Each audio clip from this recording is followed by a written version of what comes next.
Okay, we're starting to broadcast. Just give me a couple of seconds.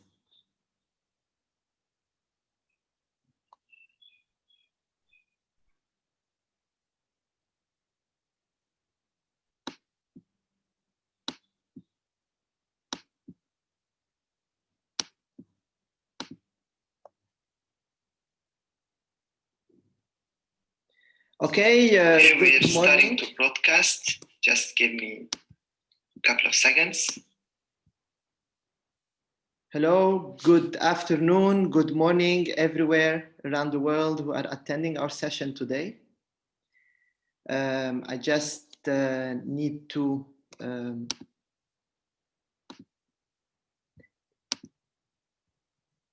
share my screen.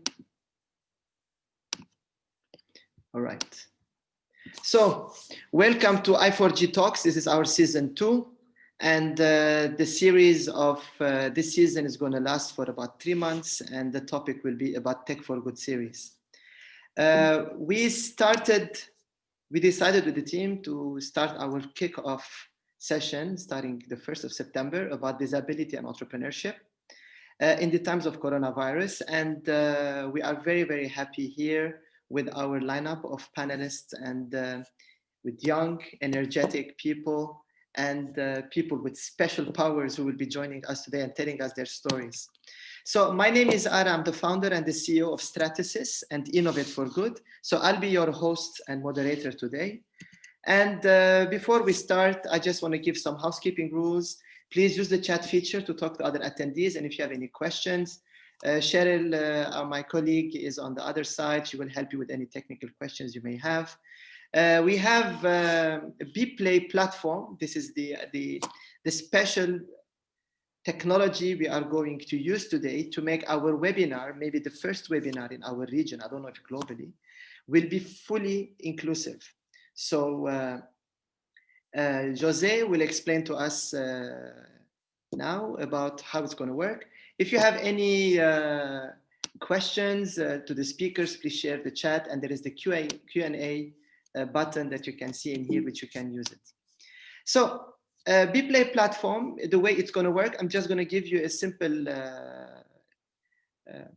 idea about it. It's what they call it is a second screen. So the team, we're going to share it on the chat. You'll see a link, you'll click it, and then it's going to open a new page. You need to reduce your Zoom page, like the way you see it in here. So the BPlay will appear just next to it. And then you just select if you want to have a translation, you want to have a sign language, and etc. This is how it's going to operate.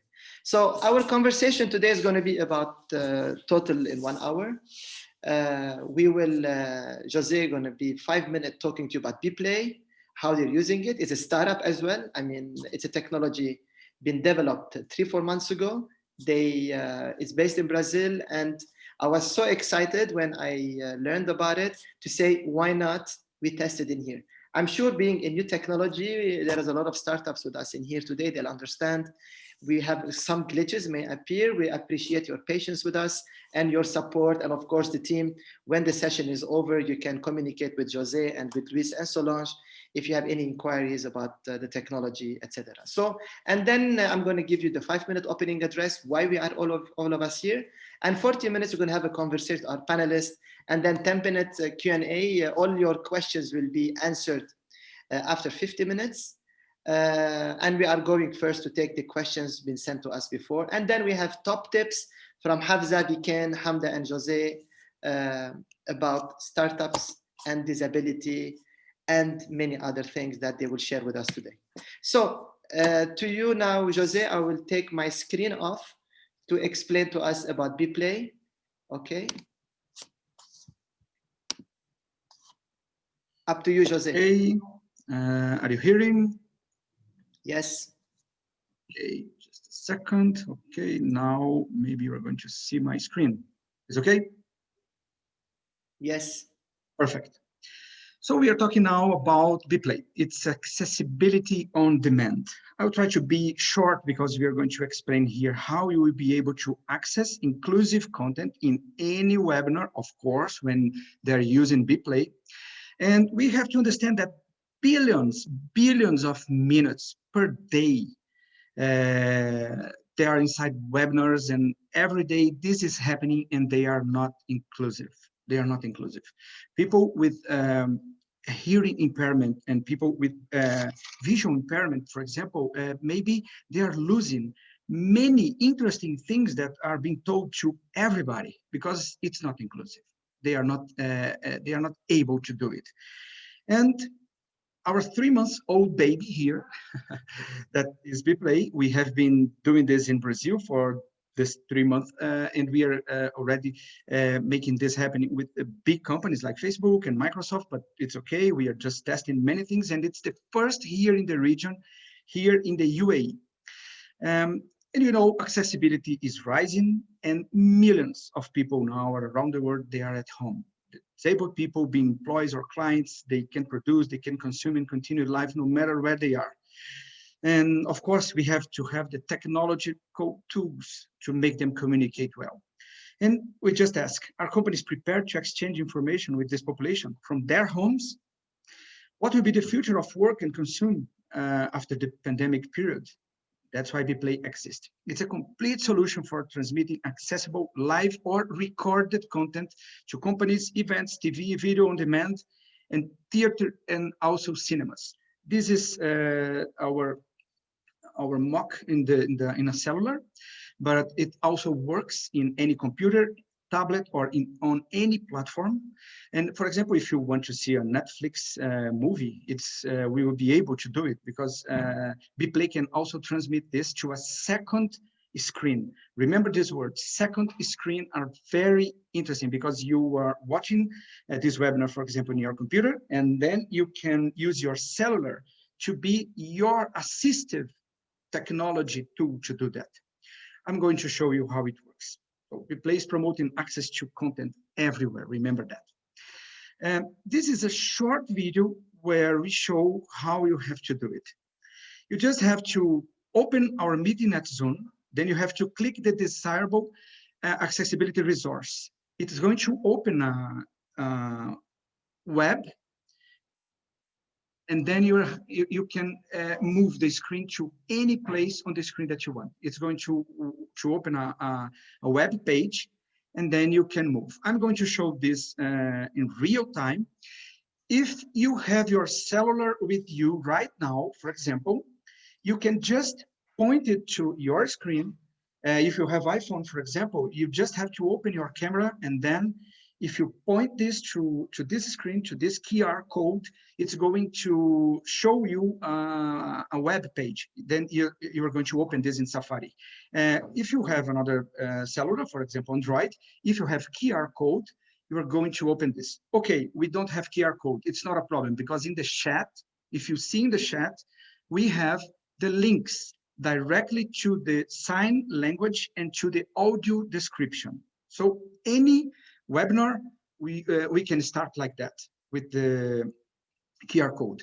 This is how you are going to see it when you open the QR code, okay? The audio description, sign language, and when we have the translation, it's going to appear the translation. So in a second screen, you will be able to follow the webinar.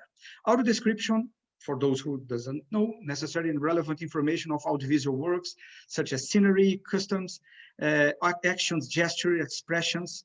This is audio description. You can also, we can also do it subtitles and with sign language, okay? This is how you are going to see the screen, so you can just drag and drop it to any place. That's what you can do, okay? It's just to show you how you're gonna use this. And that's it.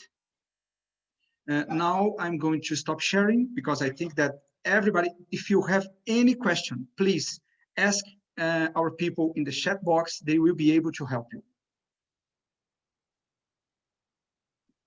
Thank you so much, Jose. I hope I hope everybody will enjoy the experience so they can be part of the discussion, and everyone in our universe should be able, as you just said, to be able to share and to learn with this amazing content that has been shared around the world, thousands and millions of webinars are happening. It is sad that there are no technologies today, and I don't know, Zoom doesn't have it either, and all other technologies, they don't have facilities for people with inclusion to be part of all these webinars. I hope one day all these technologies will follow what Bplay is doing, and I really congratulate Jose for introducing this project with Louis and Solange. This is really an amazing project, guys. So the opening address that I'm going to do. So today we will talk about a couple of points.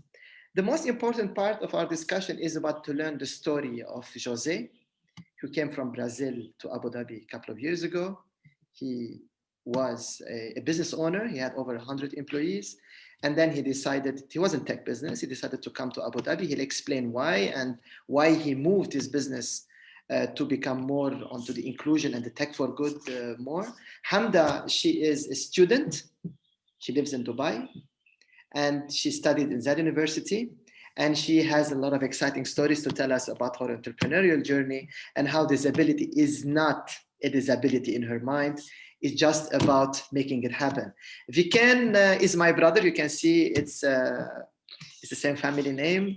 I've been inspired by my brother for many, many years about his strength and his ability not to see his physical constraints and the accident that he had prevented him to achieve his dreams. So every time I feel down, every time I feel I am disabled, I remember him that no, I am not disabled. It's just a matter of a mindset. So Viken will tell us about his story, about how he could, after his accident, transformed his life and how he could build a successful business as well on top of that. And then we have our amazing startup here, Hafza, who I met her last year. And she explained to me about her venture. She's from Pakistan originally, and she lives in Abu Dhabi. And she is one of the passionate people on the inclusive topic, and she wants to make the world different. So she will explain to us why she wants to make it different and why everyone deserves the chance to be part of whatever we're doing. So we will discuss about how COVID impacted their businesses and in general what's happening, because as you can understand, when you are an entrepreneur by itself, is challenging for you to build a business during COVID. What if you are disabled as well? Or what we call it, we love to call it in UAE, people of determination. And we will discuss about how they could foster technology to serve people of determination, and then what opportunities exist. So I will start now the discussion. Here are our panelists. We just introduce you now, and we're going to start now in terms of appearance in front of me on my camera, Jose, Hamda, Viken, and Hafza. So Jose, we're going to start with you. What is your story? And in 2-3 minutes, talk to us about your story and your entrepreneurial journey. Up to you, Jose. Okay, can I share my screen? No, not really. It's going to be... Okay. It's going to be, okay, very good. So I'm this kind of entrepreneur that loves technology. And as Ara said, I had more than 100 people working for me, just selling computers and things like that. It was very interesting, but it didn't have any impact. You know, I couldn't change many people's lives. And suddenly I came up with a project to make kids learn music. And why is it important? Because music is something that you can turn both sides of the brain, and you can work with both sides of the brain when you are learning the music theory and when you are also playing an instrument. So we created an instrument. Actually, it was a keyboard that we can connect to the computer.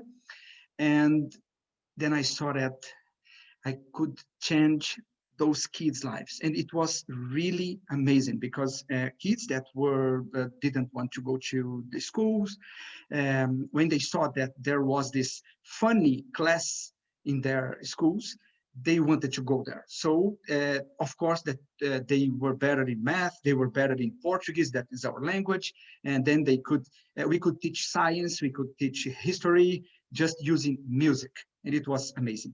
But somebody asked me to try this with people of determination. And I said, wow, but people of determination. Can they use this? Can they use a computer to play music or to learn music? People, I can't describe what happened because it completely changed my life. I saw the first moment kids that had many kinds of physical or motor disability to be very happy. Each sound that our technology produced, they went crazy. And as we were trying to do more things with them, it was really magic. It's like immediately it worked. So I decided at that very first moment that I would do everything that I was doing with technology to leverage their lives. And that's what I have been doing until now. And because of the keyboard and things like that. Well, let me let you another person say something because it's a very long story, but let me make it short. That's what happened to me, Yara. Just a second, for you to understand how it's working. This is the sign language that is happening at the same moment as I'm telling my story. So this is completely inclusive right now. Amazing. To you, the mic, Hamda. Thank you so much, Jose. I'll come back to you with more questions. But Hamda, what's your story? What are you doing, and what inspired you to be an entrepreneur on top of, like we're living in a world where everybody wants to be an employee. Why you want to be an entrepreneur? So tell us. First of all, thank you for this opportunity for me to speak about my business and my journey, and also about for your passion for helping tech for good. So about my story, both my sister and I were born with physical disabilities. And when we were younger, my parents tried to always connect to other families who have kids with determination. So I grew up listening to their stories, and I know their challenges. I had a friend who has chronic illnesses, and she had a passion for art. Her pieces were really beautiful, and she started selling handcrafted items on Instagram. She was really happy. I think it's because it gave her a purpose and also financial independence. But unfortunately, after a while, she stopped because she couldn't find new customers. And since I'm doing marketing in university, I thought I should do something for people like her to help home business owners find a customer base and also deal with the operational side of business. So I joined the Zayed University Entrepreneurial and Innovation Center, and I learned how to develop a business model for the gift delivery platform that allows customers to find and customize gifts based on the recipient preference. The thing about this business is that all the products are sold by small business owners. I talked to 40 home business owners, including 3 people of determination, and 2 people of determination and 3 mothers of kids with determination. Currently, I'm looking for developers and working on funding opportunities. Amazing. I'll come back to you. I have a lot of questions to you. I have already received questions from the audience as well. Now up to you, Viken. Thank you, Hamda. Viken, tell us about your story, how everything started, and from the moment you started your own business, and how your disability didn't stop you from what you want to achieve. Hello everyone, I'm Viken Fernesian. I got a driving accident in 2000, June 2000. I stayed 2-3 years in the rehabilitation center and working on myself to get better. But after a while, I realized that I have to do something and continue, because I'm someone that I can't stay without doing anything. No, it's hard to me to say to someone, I need this or I need that. And in my family, no one stopped helping me. All was around me. And I started and I decided to start my job at my ex-job that I was before the accident, that I was working in the tourism industry, and I stopped and I started working on myself, and I put a goal that I have to do something. I can't stop. And I started my job with a few customers with me that were helping me at the beginning. After 2-3 years, I get improved and going forward, and I get more customers day by day. And now I'm very happy with what I did. I'm totally counting on myself, and I made a big business, and I have around 30 or 40, 30 customers and 15 companies that working with me. And I have a 24-hour service to my clients in the travel industry, and everything is okay till now. I think you started distant working 15 years ago because you cannot move your hands and your lower body. Yes, I'm paralyzed, neck down. Neck down. So the movement of Viken, it's only on the shoulder, from the shoulder down. But the beauty about it, he was practicing distant working from home, using laptop and mobile to do his business way much long ago, that now we are all talking about distant working, where he started doing it 15 years ago. So disruption for him started, I think, in year 2004, where now we are realizing that what COVID did disabled us all, actually made us work from home. And like you, Viken, we are all now trying to move with our lives, using our laptops, Wi-Fi and telephones to make our work move forward. It's an amazing story. We'll come back to you on that. Now we have Hafza.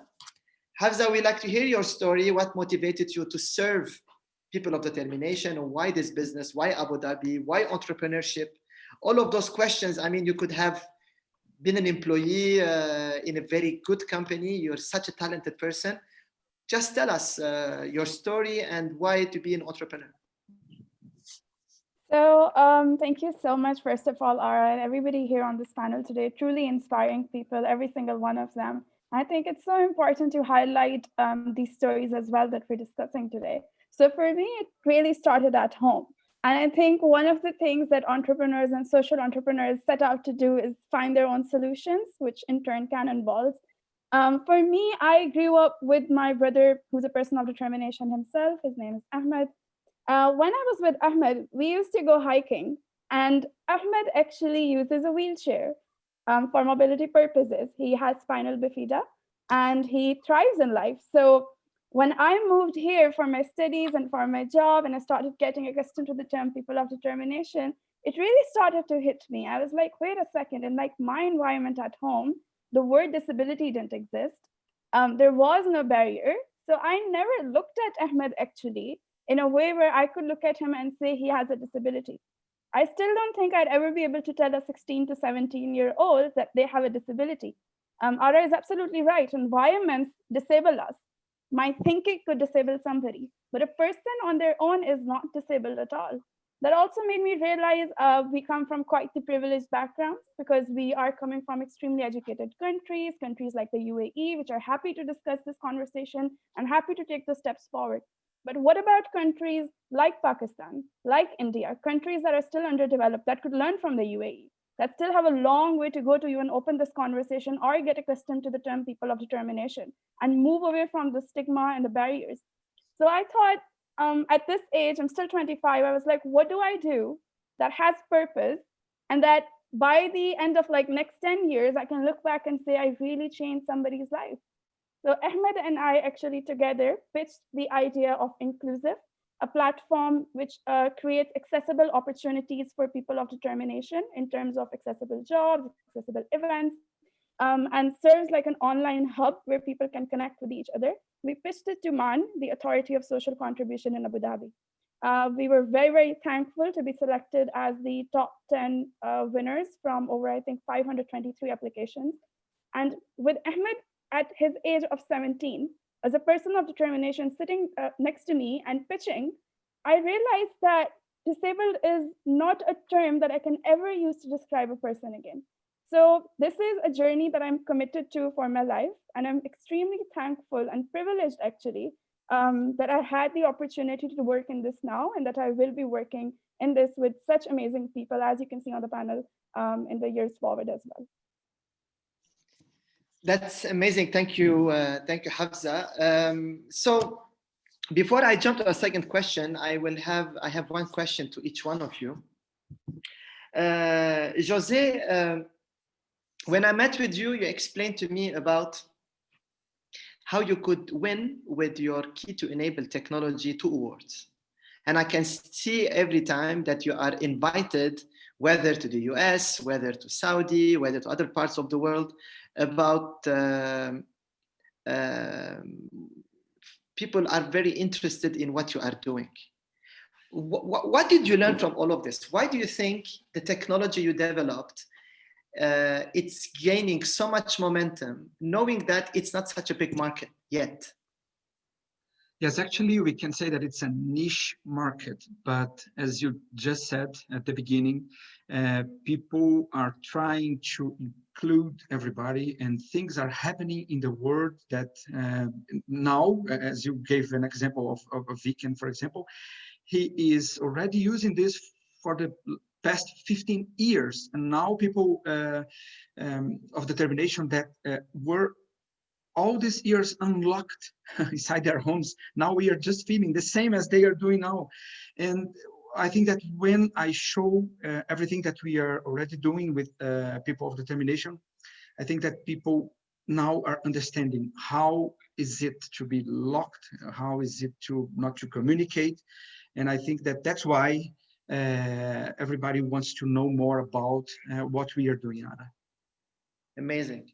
As it is true, I mean, thank you. I mean, Hafsa, you just mentioned it, Jose, again, about COVID made us disabled, all of us. And the technology is helping us to connect. So I think what you, Jose, did in the past, using technology to connect with people and making kids' life happier, and then you moved from kids to people with determination. And I think technology, and I always believe in tech for good, in technology for good. Technology is a key enabler to drive opportunities and positivities and along the way.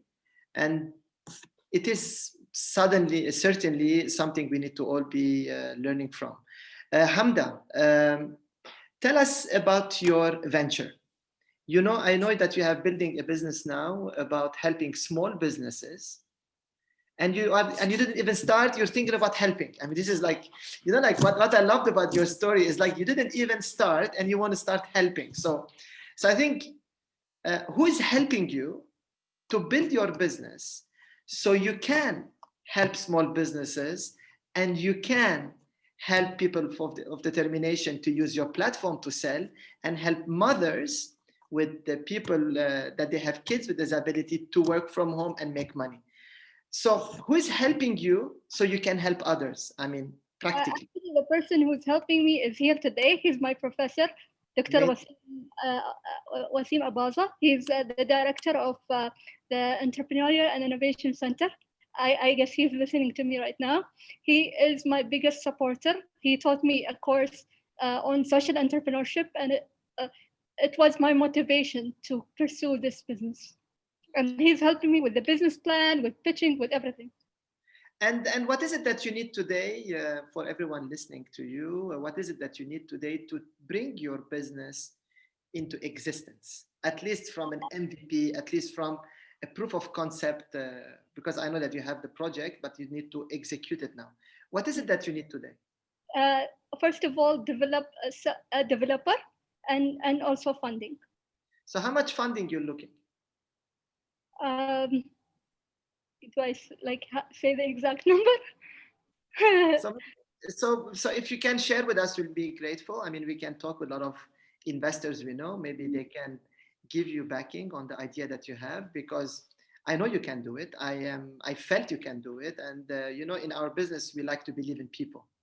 And people are the one who makes the business, not the technology, actually. Hafsa, on your project, when I met with you in February, I think it was Jan or Feb, when you won when you're shortlisted for the I4G Changemakers, and sadly we couldn't do the I4G forum, you were doing a business a bit, you pivoted from what you are doing. I think maybe the learning, maybe COVID. What pushed you to change the model of your business? And how do you see it going today and aligned with your story? We're still in the story aspect here. So we realized that through Inclusive, it's an opportunity platform. So it is a place where a person of determination can go and scroll through jobs, basically. And this was our initial very concrete idea as well, is you can go and you can see what accessibility accommodations any employer is providing. Once we got into this, and I think this happens with most businesses, we started realizing that there is a huge barrier of awareness that we're still trying to overcome. Because oftentimes employers have jobs available to hire people of determination. What they do not know, however, is how to make their environment more accessible.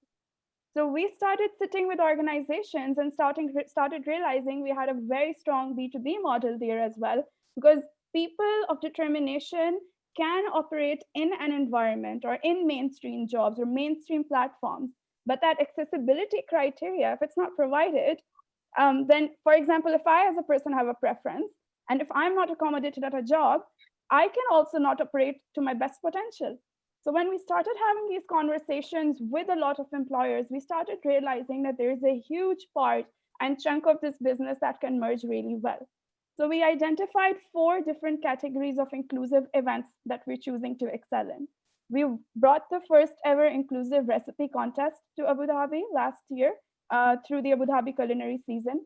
We've brought the first ever inclusive theater screening with a cast of all people of determination. Just last week, it was screened at the Junction in Dubai. And we have inclusive fashion week coming up. And we're also looking at inclusive wellness, where we just introduced the first ever seated yoga classes to happen in the UAE. Now, why are we doing this? Why are we pivoting a little bit towards this way?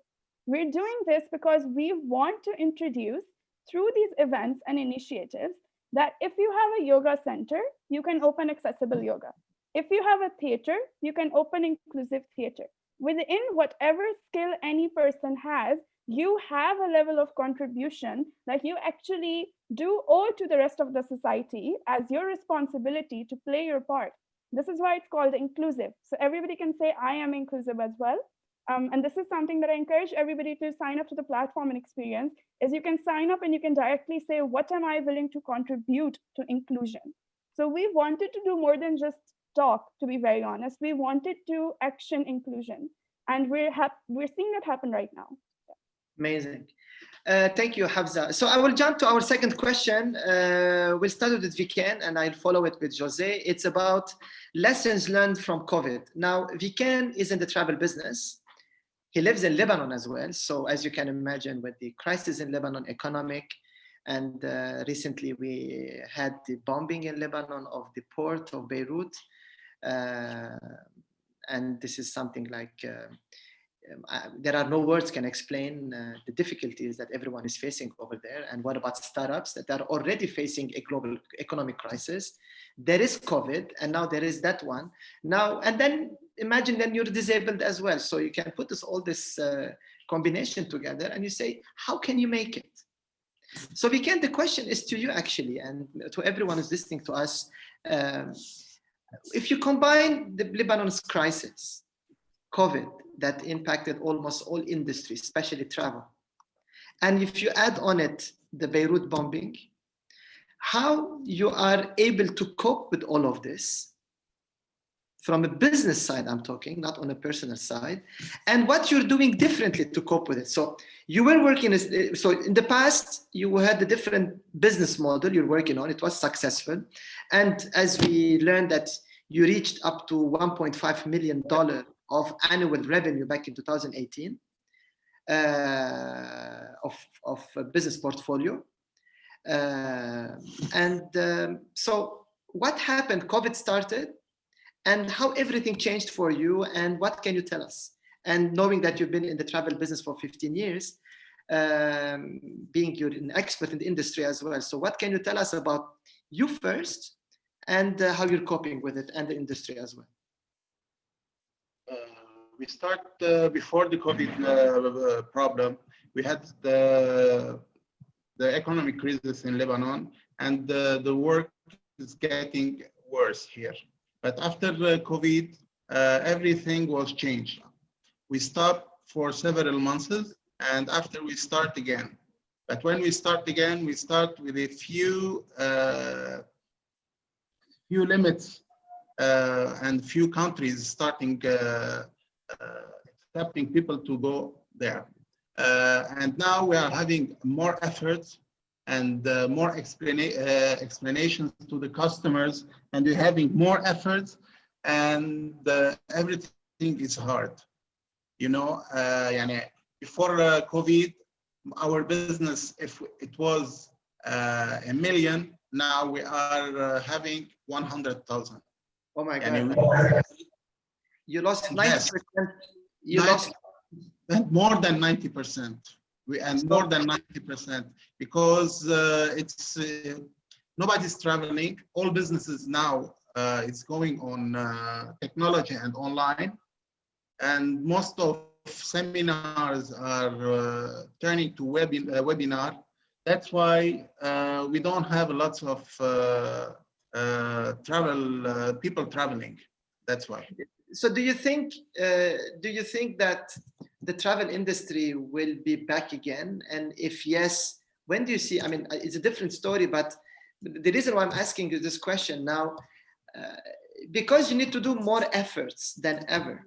Do you think that your disability is going to create a challenge for you, or you think it's the same work for you, but you need different tools for? I mean, how do you explain all of that?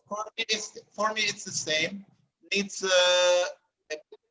more effort, like someone else in the travel industry, and you need more researchers, and you have to read more and look for new resolutions to explain to your customers. That's it. Nothing is changing between me and someone else. So are you looking for partners? Are you looking for partners? Are you looking for support, for help? You can't get, in this crisis, you can't find easily some partners. And in case you need partners, what type of partners you need? It's not a way to find a partner. If I need a partner, I'm going to lose more, because the whole industry is going back. And then you have to share. And no one can put money. No one can invest in as I said, in a low income business. I understand. It's hard to invest. So Jose, thank you, Viken. So Jose, your technology is mainly is not an online thing at the start. It is the tablet that you use so people can use it. Exactly, is this one. So how can you do business now with COVID, now that everybody's careful? And That's a good question, because when they see Jose, they see not Jose, they see the keyboard. So Jose of the keyboard of Jose. So it seems that it's the only thing that we have. But actually, we had this complete educational platform.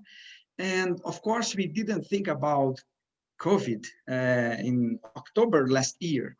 And October last year, we started our complete online platform.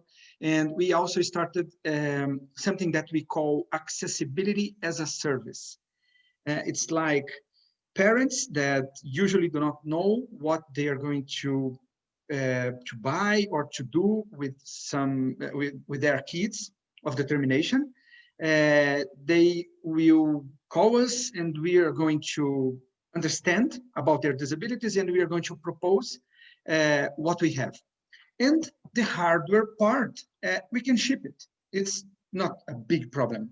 Of course, that if we go inside schools or rehabilitation centers, it's massive because the kids are there. So when we go there, many kids will be able to use the platform. I really feel, as we have to say, nothing is so beautiful as everybody is saying, oh, COVID, I did this, I pivot. But of course, we are losing. We are losing, for example, the moments that we had with the kids. We are losing the training with the teachers, training with the healthcare professionals. But I understand that this can be online. We hope that it comes back because these kids need to go to school. This kid needs to have everybody near them because they want to copy, you know, they want to be as the kids without disabilities are. So we had this educational platform that we are working. It's just finishing in the next 2 weeks, maybe. And we will be able to do some things that we were doing offline. We are doing it online. But as I said, we prefer to be inside schools and be inside rehabilitation centers. Let's see what's going to happen, but that's what happened to us. So, Habza, from your side, did COVID benefit you or hurt you more, your business? It allowed you to think differently. It gave you more pressure for you to, let's say, to innovate, to think differently, at least. What happened? I think that's a really good question. And also adding into, as Jose is saying, like pivoting is still hard, right? Like if you're changing your entire model or you're stepping into a different direction, you have to think of many things. But I think one thing we can all agree to is COVID has been here for a long time now. So initially when it started, we were all like, okay, maybe it will end soon. But we can agree that if something like this is a norm to stay, then what kind of opportunities are we providing to people of determination? So there are two very key things that came out for us during this process. We have people of determination on our team as well. And we already offer them like mobility friendly opportunities so they can work from their homes. So our case got stronger as inclusive. Our business model started to make a lot more sense as a startup to people. So it escalated our idea. We were trying to get people of determination out of isolation to connect through inclusive platform and web app and actually speak to each other and connect with their local communities. This actually gave us a boost in our users. So we saw up to 10 people signing up to inclusive platform in a day, which was different for us because it's such a new conversation to have to connect with people of determination online. The second thing that we noticed was that, for example, we initiated this live theater screening last week. We had the entire cast, who are people of determination, rehearse at their homes. Now we understand people of determination are at their homes and they're locked out of many opportunities that they usually have. So they're even more vulnerable. So I have to ask myself, what can I do differently to still empower them while they're home? What opportunity can I create? So through our events division, we still continue to create initiatives like Seated Yoga was completely virtual and accessible. It was conducted through webinars. We continue doing these things so people can continue to come and engage with the community, even if they have to do it virtually. So the pivoting, of course, it's challenging, but has it pushed us to think as differently as possible and make things that we thought were impossible actually happen? We have seen absolutely amazing initiatives come out of that for us. But having said that, I won't absolutely deny, as Jose mentioned, that it's a very, very difficult time for a lot of people out there and people of determination, especially. So coming back on the technology side, tech for good, the topic that I love a lot, and that Jose, you are quite an expert in it. Technology allowed you to be, it enabled you, right? So technology, phone and Wi-Fi and internet and all these gadgets enabled you to resume life, to be dependent on yourself, to build a business, etc. So imagine there was no technology. What do you do? For me, in my case, and what I studied, I think without the technology, I think I can't made it. So you're telling for everyone who has disability around the world, you're telling them, actually, since technology exists, why you're not trying? Why not? Yes, 100%. I mean, why they're not trying? I mean, because if there is no technology, I had to daily go to my office and come back to home. And I need more expenses to go to my office and get back daily. And I had to put more expenses and suffer more because I can't move. I need a wheelchair to move from place to place. And I need a special car, and I need a special needs all day. That's why it will be very difficult to me without the technology. Very difficult. Easy because it's easier to me with the technology. Jose, what can you tell us from your end, please, on the same question? Actually, I live technology since I almost was born. So I started with 9 years old in Brazil, and this was a long time before some people maybe here won't even have been born. So I have been using, and I have been selling, and I have been doing everything that I know. All my business use technology. So I think that it's the same as Viken. I don't know how I would do all this stuff, all these ideas without technology. Actually, because of technology, we came out with those interesting ideas about music and about this technology for people of determination. So we really have to use technology to leverage everything that is possible. Amazing. So jumping on our fourth question, we've been discussing about what is impact innovation and why it is needed more than ever. So I would like to a little bit elaborate on the topic, which is dear to my heart. Some people, they call it social innovation. Some people, they call it responsible innovation. Some people, they call it impact innovation, you name it. At the end of the day, there is one truth about all of this. So when we speak about tech for good or social innovation, we tap into the triple bottom line. We speak about people, planet, and profit. Some, they call it economic growth instead of profit. So ideally, as a business to grow and for you to make a bigger impact, people in the past, they used to look at social innovation being a charity-based that lives on donation.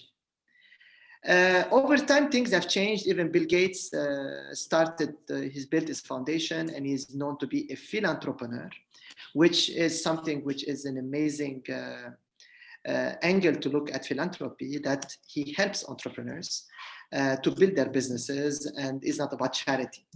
We believe in the same thing at Innovate for Good, and I was inspired actually in all of those programs that instead of giving people money, help them in their businesses, empower them.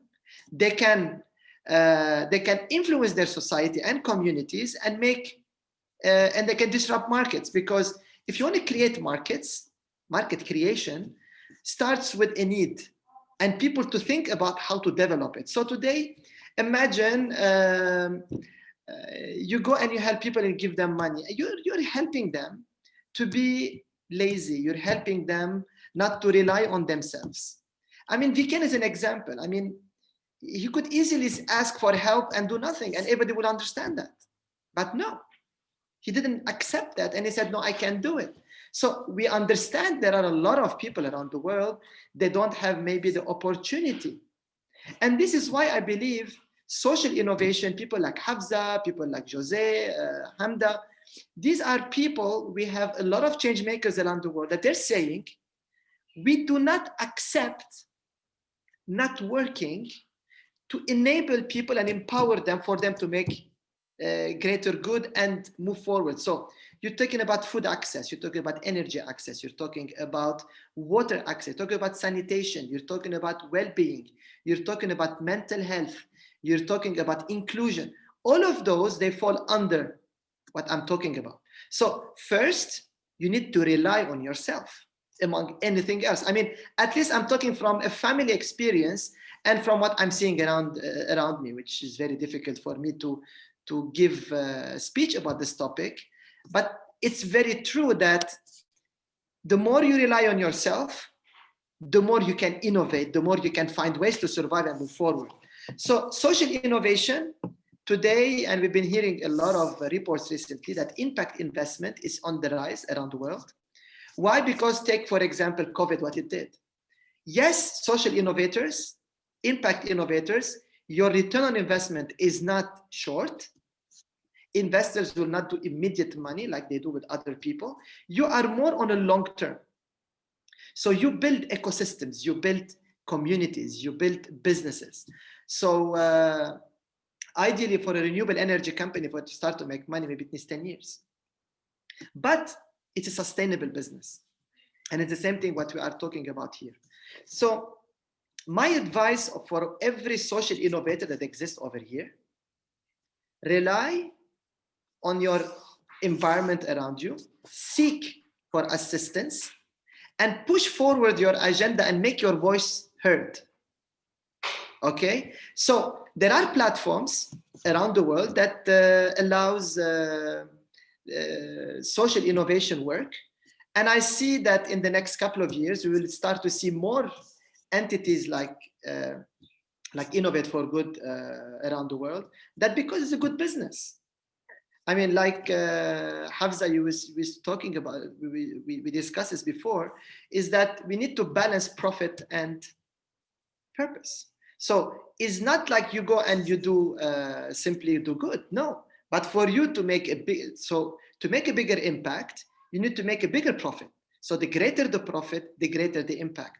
So as Hafsa will talk to us about this subject, maybe if you can give us a little bit of your experience, because I know that in the last 2 days you insist on this topic a lot. Can you please tell us more about this?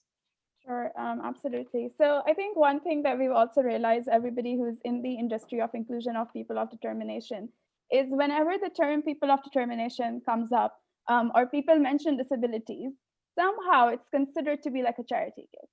It's considered to be something that you give money for, and it's a nice to have thing or a feel good thing. And that's very unfortunate, because we've seen during COVID as well. One thing that was very highlighted to me, and I realized the impact of this behavior, is that in the USA, when COVID hit, there was a huge lack of ventilators, and they were not going to people of determination first. So it starts to show you that people of determination are not being treated equally, but that's coming from so many barriers in our mindset. If we don't encourage businesses to go ahead and make actual appropriate financial case for the services that they're offering, then we're always going to keep treating people of determination and things around them like charity. So for us, I think it's much more clearer to us, because we're a recruitment and an event organization firm. So a lot of what we do comes from consultation, on-ground services, and we have to hire people of determination in our own team. So it is very clear to me that the bigger impact I will make is when I will be able to hire more people of determination into my team, which means I have to pay their salaries. So for that, it means, yes. Hafsa, on impact measurement, is there any tool that you are using to measure your impact? Because today, when it comes to impact investors, there are two important topics. If they want to look for only profit, there are a lot of businesses that can generate quick money with it on the shorter term. But there are a lot of trends going towards purpose-driven innovation. And the main challenge is whether you're able to measure your impact. Are you using any tools today to measure? For example, you need to go back, let's say, to your founders or to your partners and everyone is supporting you about what is the impact you did by the end of the year, for example. Is this something that you could reach into a solution to that? And so actually, not that we know of. These things are still not very mainstream, but it's something that we've been trying to get accustomed with from day one. So we've tied ourselves up very closely to which UN SDGs we're targeting. Like we're targeting reducing inequalities from the United Nations Sustainable Goals. So we're looking at, okay, if we are investing this much effort and amount of money into this activity, how much social value is it creating? So we keep a very strong record of those numbers, But as of now, we're still looking for help with how to actually start calculating what the impact has been. This is something at Innovate we're good. We're trying now to partner with entities to bring in some data points and accredited to help people like you to justify your impact, because this is going to be your only access to another round of funding. Because when you prove your impact that you're doing and how you used the investment to you, I think this is going to give more drive towards other investors if you want to go to I think you're on the seed round, right? You didn't, you're not on seed, you're on seed round still. Yeah, we're still yet to raise seed round. I do want to mention something very interesting since you brought this up, Ada. We have a feature called the Impact Board in Inclusive, which we aim to do the similar thing with once we have like a lot of traction with people sharing their stories. We still have around 300 users regularly contributing the latest accessibility news on the platform, so it works like a news feed. But we've given it that name Impact Board for a reason. We want people to share their impact so we can measure it. So we can actually determine what is the social value being created in numbers as well. So that's why also technology and platforms is super important in this case, in this industry, is to start really measuring the impact that we're all having collectively.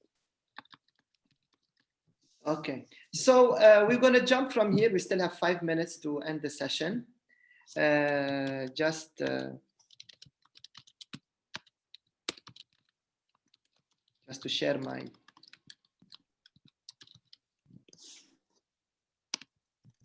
share my screen.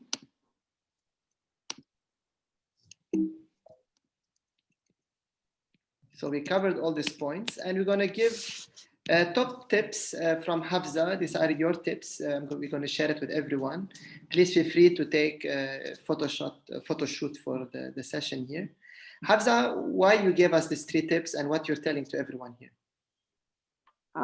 The one thing that I'm trying to tell everybody to do is to absolutely balance profit and purpose, and know that the network we have, like I work regularly with Jose, we keep each other updated. I've now met Hamza through this. I've been in touch with you since we met. I'm happy to have met Vikend. This is a very strong network.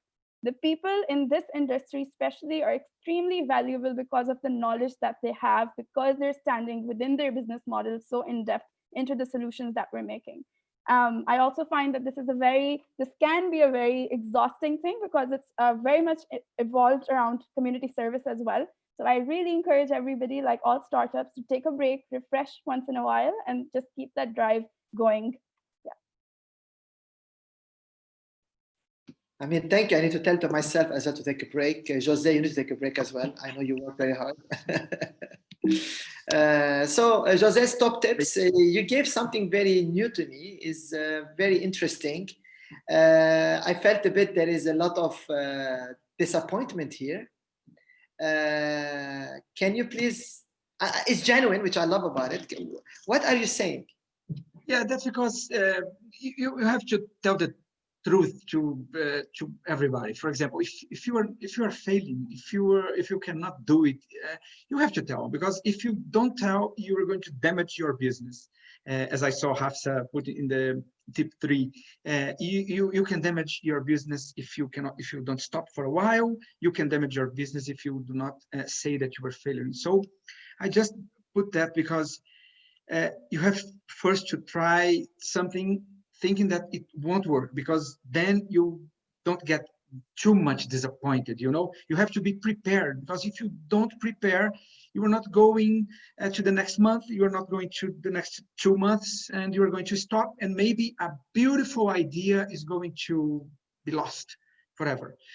And also if think about it, has possibility that it can fail, because you can learn from it. So it's very important. It's something that happened to me sometimes, and I learned with that. Of course, I'm not perfect in this. It still happens sometimes, but we have to believe that these things can happen, and you have to go. Thank you, Jose. Hamda, you gave us 3 tips: one for students, one for people of determination, and one for mentors and educators. I mean, thank you so much about your kindness in this. Tell us what you're telling to students here that.